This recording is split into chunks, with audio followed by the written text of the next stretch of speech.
காந்தி ஜெயந்தி முன்னிட்டு கந்தளி ஒன்றியத்துக்கு உட்பட்ட சின்ன கந்தளி ஊராட்சியில் நடைபெற்ற கிராம சபை கூட்டத்தில் தோல் கொடுக்கும் தோழர்கள் நற்பணி சங்கம் சார்பில் அரசிடத்தை மீட்டு தர கோரிக்கை மனு அளிக்கப்பட்டது. திருப்பத்தூர் மாவட்டம் கந்தளி ஒன்றியத்துக்கு உட்பட்ட சின்ன கந்தளி ஊராட்சியில் இன்று ஊராட்சி மன்ற தலைவர் டி.வி. கிருஷ்ணன் தலைமையில் காந்தி ஜெயந்தியை முன்னிட்டு கிராம சபை கூட்டம் நடைபெற்றது. இந்த கூட்டத்தில் அப்பகுதியைச் சேர்ந்த தோல் கொடுக்கும் தோழர்கள் நற்பணி சங்கம் சார்பில் கோரிக்கை மனு ஒன்று அளித்தனர். அதில் சின்ன கந்தளி ஊராட்சிக்கு உட்பட்ட கிராம சர்வே எண் 143/2A உள்ள 16 சென்ட் நிலமானது 1983ஆம் ஆண்டு மேற்படி கிராமத்தை சேர்ந்த கரியன் என்கிற முனிய கவுண்டர் என்பவர் ஆவண 2729/1983 என்படி துணை சுகாதார மையம் அமைப்பதற்காக தமிழ்நாடு அரசு சுகாதாரத்துறைக்கு அவருடைய சொந்த நிலத்தினை தானமாக வழங்கினர். இந்நிலையில் அரசுக்கு சொந்தமான இடத்தினை மேற்படி கிராமத்தை சேர்ந்த தனிநபர் ஒருவர் ஆக்கிரமிப்பு செய்து கொள்ளதை மீட்டு தர வேண்டும் என்றும் அதன் தொடர்பாக கிராம சபை தீர்மான பதிவேட்டில் பதிவு செய்ய வேண்டும் என்று கோரிக்கை விடுத்தனர். பின்னர் ஊராட்சி மன்ற தலைவர் கோரிக்கை மனுவை பெற்றுக்கொண்டு கிராம சபை கூட்டத்தில் தீர்மானம் நிறைவேற்றப்பட்டது.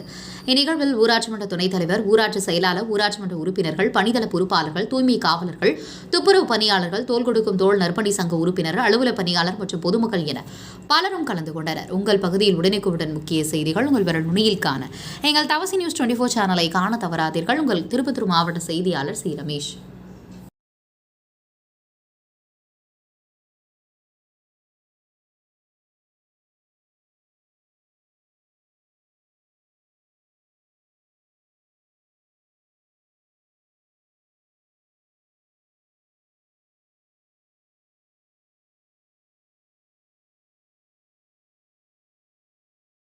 பொறுத்த வரைக்கும் 30 வயசு மேல பெண்கள் எல்லாமே மார்பக பிரச்சனை பரிசோதனை, கர்ப்பப்பை பிரச்சனை பரிசோதனை இங்கே நம்ம பண்ணோம். இதில் ஏதாவது தொந்தரவு இருந்துச்சுன்னா நாங்கள் திருப்பத்தூருக்கு அனுப்பிச்சு வேற ஃபாலோப்பும் பண்ணிக்கிறாங்க.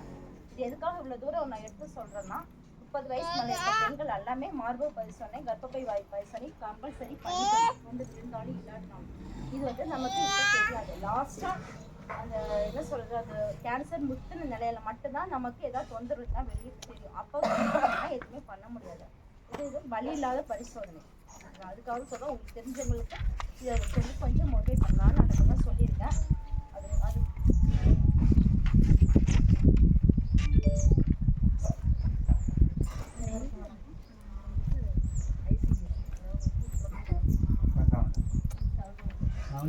கொஞ்சம் சவுண்டாக தான் பேசுறது, காதை கேட்க மாட்டோம்.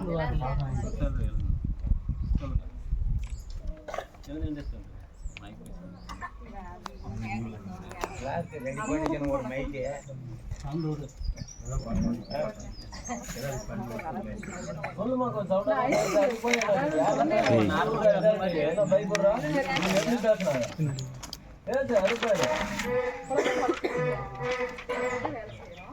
நாங்கள் வந்து பெண்கள் வந்து கர்ப்பிணியாக இருக்கும்போது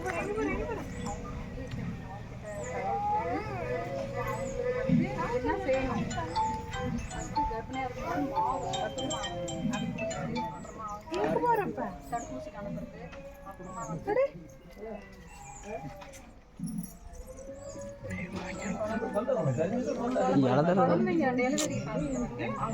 எழுதிட்டு வர்றாடி எந்த ஆஸ்பத்திரிக்கு போகணும் அப்படின்னு சொல்லிட்டு அவங்க டெலிவரி ஆச்சுனாக்கா அவங்கள போயிட்டு நாங்கள் பார்க்குறோம். அப்புறமா வெயிட் எடுப்போம். குழந்தைங்கள வந்து வெயிட் எடுத்து அது வளர்ச்சி, அந்த குழந்தை வந்து எப்படி வளருதுன்னு சொல்லிட்டு அந்த வளர்ச்சியை கண்காணித்து ஃபாலோ பண்ணுவோம். அப்புறமா வந்துட்டு அப்போவும் தடுப்பூசி சொல்லுவோம். அந்த வந்து குழந்தை பிறந்து 3 மாதம் 3 வயசுக்கு வச்சு அதுக்கு கரெக்டாக அந்த டைம் சொல்லிடுவோம். அப்புறமா வந்து 6 மாதம் குழந்தைக்கு வந்து ஒரு விழா வைப்போம். அந்த விழா வந்து கொண்டாடிட்டாக்கா அதுக்கு வந்து துணை உணவு கொடுப்போம்.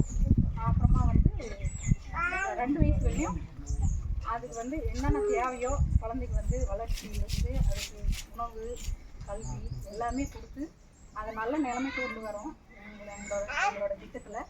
அப்புறமா வந்து 2 வயசுக்கு மேலே வந்து முன்பருவ கல்வி, அவங்களுக்கு வந்து முன்பருவ கல்விக்கு வந்து வீடு வீடாக போயிட்டு கேட்போம். வீடாக போயிட்டு எங்களோட விஷயத்தை சொல்லி அவங்ககிட்ட இப்படி வச்சு இது ஸ்கூலுக்கு அனுப்புங்க அப்படின்னு சொல்லி கேட்போம். 5 வயசுகளே எங்ககிட்ட இருப்பாங்க. 5 வயசு முடிஞ்சு 6வது வயசு வந்து